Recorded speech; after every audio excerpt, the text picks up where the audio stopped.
Well, good morning, guys. It's 1:46 in the morning, and temperature's gone down because I've opened this up a couple of times. But my food is done. This is from frozen to delicious. I got this from home, from the dollar store. $5 freezer section. These are delicious. They look like wings, but they don't have any bones in them. So, I got it from a dollar store, so I don't know. Probably not even meat, probably some kind of vegetable mixture of something, I don't know. But it's good. Very good. So, this heater in combination, the oven in combination with this stove is a good mixture. Hey Siri, how's the weather? It's currently clear and 25 degrees. Expect cloudy skies starting early in the morning at 5 a.m. and sleet in the afternoon with mixed conditions for the rest of the day. Today's high will be 39 degrees and the low will be 25. Okay, that's where we're at. This is really good. Really good. Inside don't feel too hot, but it's hot enough to heat that up. Oh, it looks like one of my canisters went out. Okay, we only got one going. I had two going. I guess this one must have burnt out its fuel, and the other one is still going. Just gonna leave it in there and let it do its thing. Top is hot to the touch, but not unbearable. I have to leave my hand on there for a couple of seconds. Yeah, that ain't bad. But that, in combination with this, is keeping it very comfortable in here. I got the Arctic air on just to circulate the air and to give me a little light, little ambient blue light. You know, so it looks nice when I turn this light off. I can still see. My solar lights still have a little power in them. So they're keeping everything nice and lit up in here. So I'm cozy. I'm warm. Even though I didn't use any electric heat at all. All the heat in here is generated from this heater and this stove. And I think most of it's coming from this heater here. The surface of it is pretty hot, pretty comfortable. And so that thing is a hit. I forgot what that thing's called. You guys can look it up on. We got it from Amazon. You can find it. You look around for heaters. Takes these little canisters here. Hey guys, I'm sitting here in the truck camper, and to entertain myself, I'm watching videos on my tablet of people getting jacked up on their mountain bikes on these trails doing crazy stuff. And it's scaring the shit out of me. I'm not going to be doing any crazy stuff like that on the trail. My trail that I got at the park is pretty mild. None of this crazy stuff that they're doing. But anyway,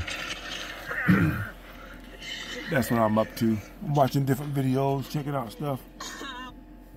You know, watching these crazy people get hurt or whatever. So that's how I learn what not to do.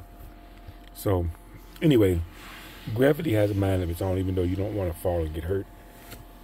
You don't have any control over that. But I'm out here.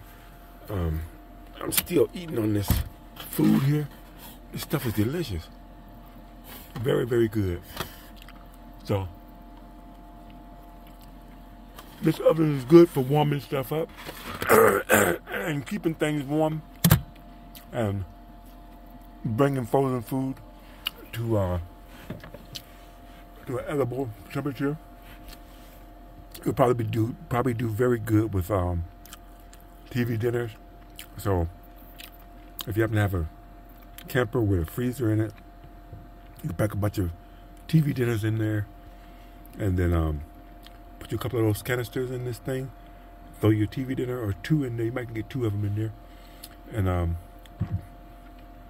in a few hours, you'll be ready to eat. It's gonna take a while, but it'll get it done. Like I say, I haven't tried it with actual wood fuel. I'm gonna see how that works, but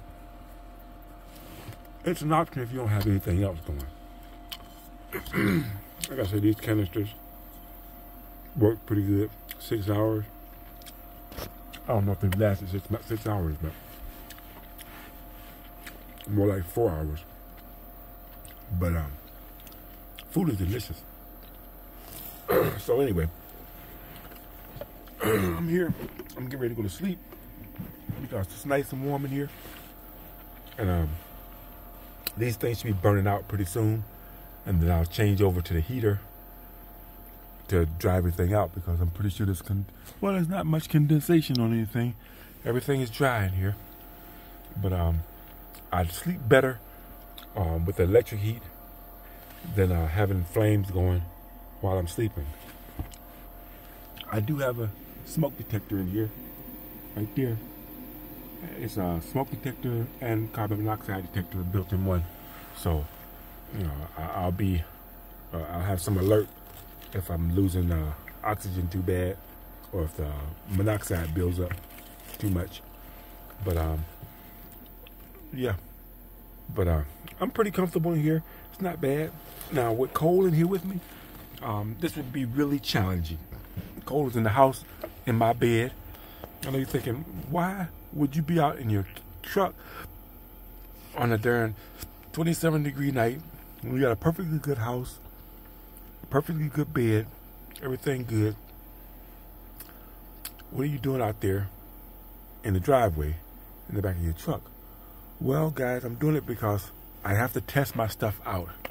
I don't buy this stuff and then stick it on a shelf somewhere and then wait for something bad to happen and then break it out and try and make it work. You got to know what the limitations of your gear is before you use it, not after a disaster. Then you pull it out. You got to read instructions and go through all kinds of changes trying to figure things out. That's not the time to do it. You got to try out your preps. You got to taste your food and make sure you like the stuff. Try the equipment, the different gadgets you got, whatever. Make sure they work. You know, I know the limitations of this oven now. I know the limitations of this stove. You know, stove's working really well. This stove has heated up this room, this truck camper, very well. I'm gonna see how good it'll do in the trailer. The trailer has a little bit more square footage in it and everything, and I'm gonna try it on colder temperatures and everything, and we're gonna see how that works. But it's a win in this thing, you know, in this camper. Definitely a win. I mean, it's comfortable in here, and like I said, it's 27 degrees. Hey Siri, what's the outside temperature? It's 25 degrees outside. Okay, it's 25 degrees outside, and I'm comfortable. I'm very comfortable in here. So there it is. But even though I got all this space, I got the bed here, I got room under here, this platform here for the stove here, and I'm crammed up down here. You know, I can get around, I can move, I can get to everything pretty good. But living in here for weeks at a time, they're not practical. I'm not saying it's not possible, but I'm really, really close to calling bullshit on these people that say that they live in their cars. Now the back of a pickup truck is doable. It's not fun. It's tight. It's cramped. You know, I wish I had an 8-foot bed. If I had 2 more feet in here, that would make so much of a difference. I mean, it would be worlds different. Just 2 more feet. If it was, instead of a 6-foot bed, I had an 8-foot bed. Oh my! It would be so much better. So much better. I mean, it would really work. You know, I could do Cole in here at the same time with no problem because he'd have room. That extra 2 foot makes a big difference. But in a car, an actual 4-door car or even a 2-door car with a hatchback, I'm calling bullshit on them. I'm calling bullshit, guys. I just don't see it happening or whatever, you know. But it's entertaining to watch these other channels that do it and everything. Where people look like they're, they got it all together and everything. But remember now, they're not working on a job. Some of them are working on jobs. They're working full-time jobs and still living in their car and everything. Well, I'm sorry. I didn't want to do it, but after doing this so many days, in my truck and whatever, throughout the weeks and whatever, because I don't do it every weekend, but every once in a while. Since I was off this weekend, I had 4 days off. I'm going to take advantage of every one of them. So I spent the last 2 nights. I spent one night in the back of this truck at my mom's house in her backyard, and then the last 2 nights I was out here in my my own. I didn't stay the whole night. I just stayed, a couple of hours, and then went in the house and went to sleep, then came back. So that's what I think they're doing, and then they're making a video. It's easy to make a video and say I'm in the middle of nowhere and fool you guys. It's easy to fool. But anyway, that's that. Thanks for watching. I'll see you on the next one.